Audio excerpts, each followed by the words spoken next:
tunisienne, née de la révolution populaire couronnée tard dans la journée du 14 janvier par l'abandon du poste présidentiel.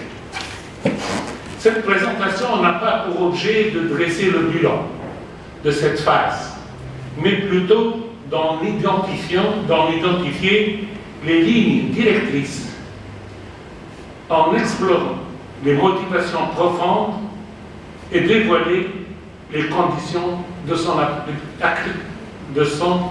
accomplissement. Je dirais tout de suite, en guise d'introduction, que cette révolution populaire n'est pas arbitraire, bien que certains analystes avancent la thèse de l'interférence étrangère. Ceci, au cas où elle s'avérait scientifiquement prouvée, n'aurait servi, à mon sens, que comme catalyseur sur la dynamique populaire révolutionnaire, qui a été générée par des causes profondes que se sont accumulées au fur et à mesure des années et a fini par éclater au grand jour et submerger le régime en place qui a dû s'incliner devant la volonté populaire. Parmi les causes profondes, je voudrais citer notamment le déséquilibre régional au triple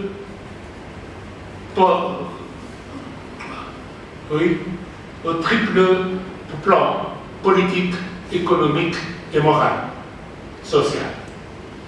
L'asservissement des institutions, des moyens et des intérêts de l'État au bon vouloir de la famille de l'ex-président.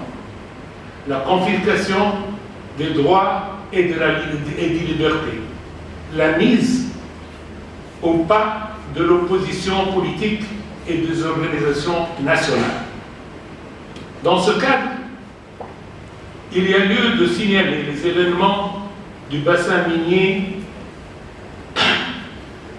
en 2008, qui constituèrent la première alerte sérieuse qui aurait pu favoriser une révision conséquente de la gestion des affaires politiques.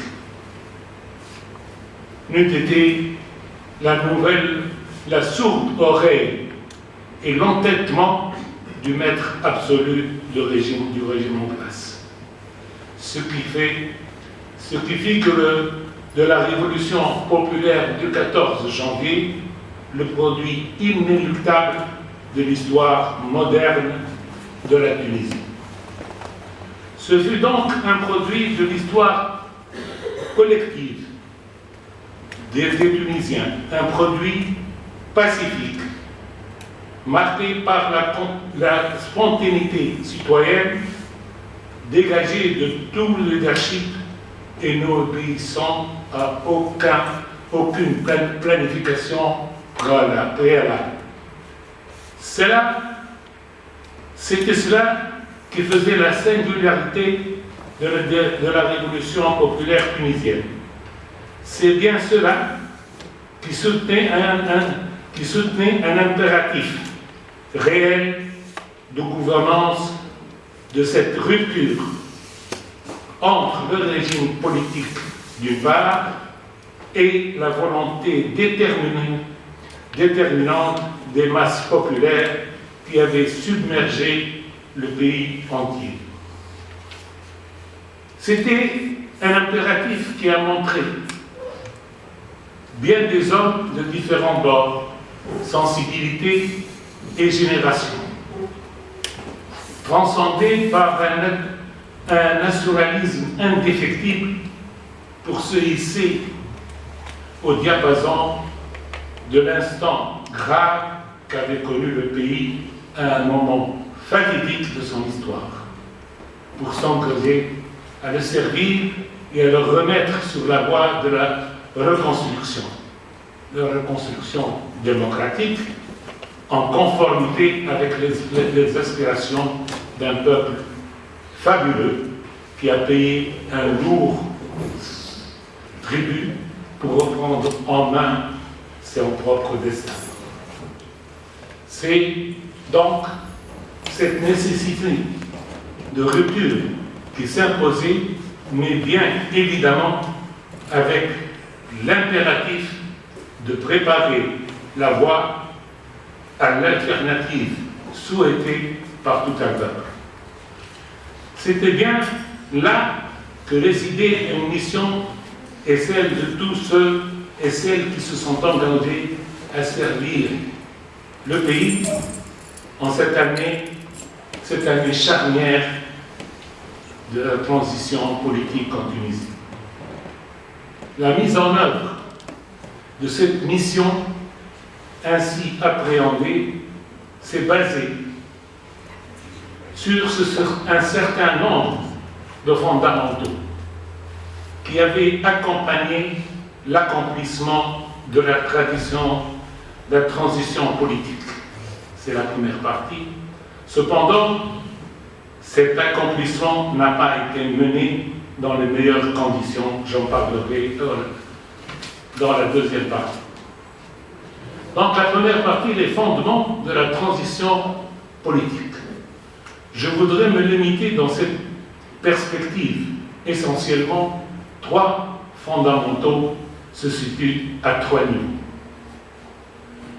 Le constitutionnel, le politique et le moral.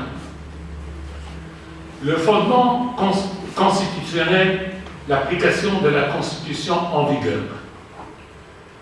Ce fondamental constitutionnel, par référence à la Constitution du 1er juin 1959, a trouvé sa première manifestation dans l'application de l'article de la dite Constitution sur la base duquel j'ai assumé, en tant que président de la Chambre des députés, les fonctions de président de la République par intérim. Sur la base de constats réalisés par le Conseil constitutionnel relatif à la vacance permanente de la fonction présidentielle de président de la République. Je voudrais signaler ici qu'il y avait deux possibilités le soir du 14 janvier. Soit la vacance permanente, soit la vacance de courte durée, donc provisoire. Et le dilemme s'est posé parce que pour l'absence provisoire, il fallait que le président donne une délégation au Premier ministre de gérer le pays en son absence. Pour la deuxième solution, il fallait, et celle qui était évoquée dans la Constitution, la vacance permanente. C'est celle de donner, pour un délai de 45 et 60 jours, l'intérim au président de la Chambre des députés, mais cela après avis du Conseil constitutionnel, un avis donné par le Conseil dans son ensemble et à l'unanimité. Et comme c'était le soir, on ne pouvait pas réunir le Conseil constitutionnel. C'est pour ça qu'il y a eu, sur le plan médiatique, comme on parlait sur le président, beaucoup de données contradictoires, parce que pourquoi le Premier ministre a assuré la transition le 14 au soir. C'était pour qu'il y ait cette réunion du Conseil constitutionnel, et nous tenions beaucoup à la légalité et à la légitimité. Donc ce n'est que le 15 janvier que tout est entré dans l'ordre, qu'on a eu la décision du Conseil constitutionnel et j'ai pu prêter serment pour la Constitution. C'est également sur la base de cette même Constitution que la Chambre des députés s'est réunie une dernière fois le 7 février 2011 pour m'habiliter à promulguer les décrets-lois. savez ce que c'est les décrets-lois? C'est les lois qui sont remplacées par des décrets-lois en cas de vacances, vacances soit générales, dans les vacances des chambres de députés ou des parlements partout, ou bien en cas de crise. Donc, les lois deviennent des décrets-lois. Ce fondamental constitutionnel ne pouvait s'étendre au-delà des 45 à 60 jours au maximum. Délai constitutionnel de l'intérim du président. Comment il est indispensable? Comme il était indispensable de tenir des élections présidentielles telles que stipulées par la Constitution, il était impératif d'annoncer la nullité de la Constitution, de promulguer par un décret-loi du 23 mars 2011 pour organiser les pouvoirs publics élaborés sur la base de la Constitution, toujours de juin 1959. Ainsi, la légitimité constitutionnelle s'éteignit par faire place à une légitimité populaire qui trouve son essence dans le fondement politique.